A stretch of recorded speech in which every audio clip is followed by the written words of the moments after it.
5 seconds to go.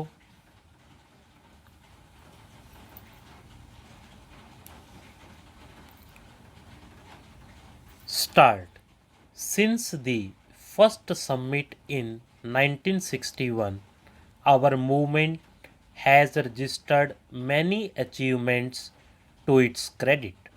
But on the issue of global nuclear disarmament, which was identified as a priority by our leaders in 1961, we have yet to make a decisive headway. With the end of the Cold War, we are convinced that there is a window of opportunity that needs to be exploited. Many sections of the international community are now re evaluating their earlier positions and becoming convinced of the merits of a phased approach for nuclear disarmament, which they considered too idealistic in 1988. The Canberra Commission on the Elimination of Nuclear Weapons declared that the opportunity now exists, perhaps without precedent or recurrence, to make a new and clear choice to enable the world to conduct its affairs without nuclear weapons. Many others are realizing that the Nuclear Non Proliferation Treaty cannot provide a lasting and genuine solution to the problem of proliferation. It is vital for our movement at this juncture to renew our commitment to the goal of a nuclear weapon free world and take advantage of this environment.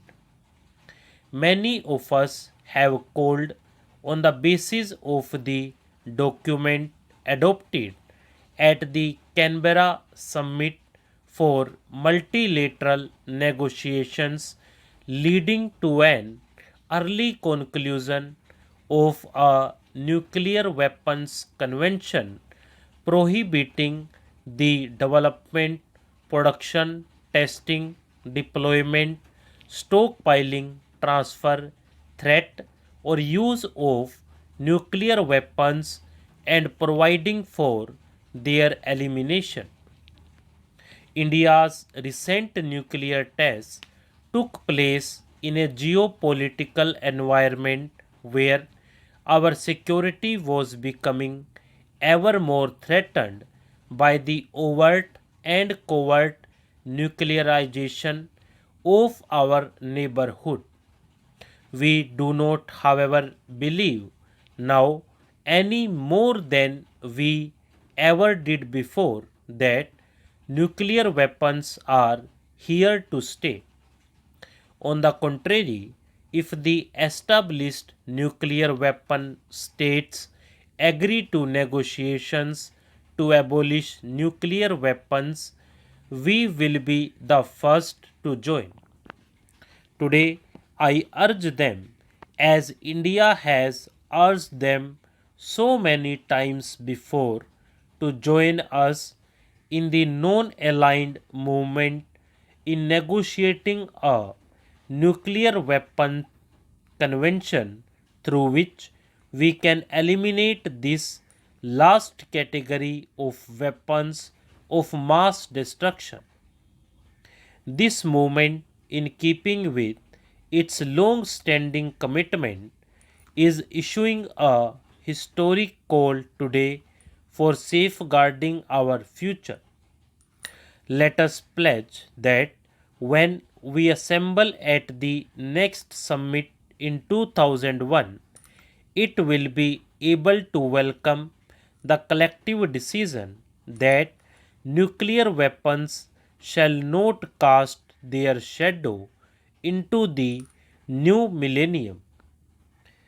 Apprehension have been expressed in some quarters that recent developments in South Asia raise the specter of an arms race and heightened tensions. These apprehensions are misplaced. India continues to seek good relations with all its neighbors, work with them to build on our commonalities and shared aspirations. Differences should be resolved in a rational manner, peacefully, and through bilateral negotiations. I have had a cordial meeting with the Prime Minister of Pakistan at Colombo, and our delegations have continued the dialogue here. This is not the place to air the differences in some of our positions. The Shimla Agreement, which both India and Pakistan have ratified, provides an agreed mechanism for resolving these differences amicably among ourselves. Let me say this loud and clear: there is no place for any third party involvement in this process, howsoever well intentioned. The state of Jammu and Kashmir is and will remain an integral part of India. The real problems there is one of cross border terrorism. The international system in which the movement must function remains beset with inequality and uncertainty. Ethnic conflict continues in Europe as well as other parts of the world. The Middle East peace process remains deadlocked. Religious fundamentalism and terrorism daily claim innocent victims in many parts of the world. Protectionism, currency speculation, and flight of capital have been a setback to the economies of many developing countries. Pressures on developing countries have intensified as the new architecture of the multilateral regime in trade, investment, development, cooperation, environment, and human rights shrinks the political space available to developing countries. The United Nations is being asked to shoulder increasing responsibilities, but its financial resources rest on shaky foundations. Expansion and reform of the Security Council should be based on global and non discriminatory criteria. NAM and developing countries are most often the objects of the Council's action.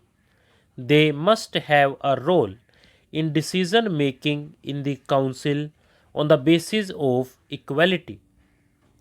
To meet the aspirations of its members, NAM has to develop the strength to translate its numbers into an effective voice in international affairs. It has to regain lost ground in a changed international environment. Another priority should be to set an agenda for the management of the international economy. Protectionism has returned in markets of the developed world. Trade and investment are being increasingly used to promote political objectives on labor standards, intellectual property rights, human rights, and the environment. These are defenses thrown up against the recent successes of some developing countries. These members have emerged in the vanguard of international growth. Stop.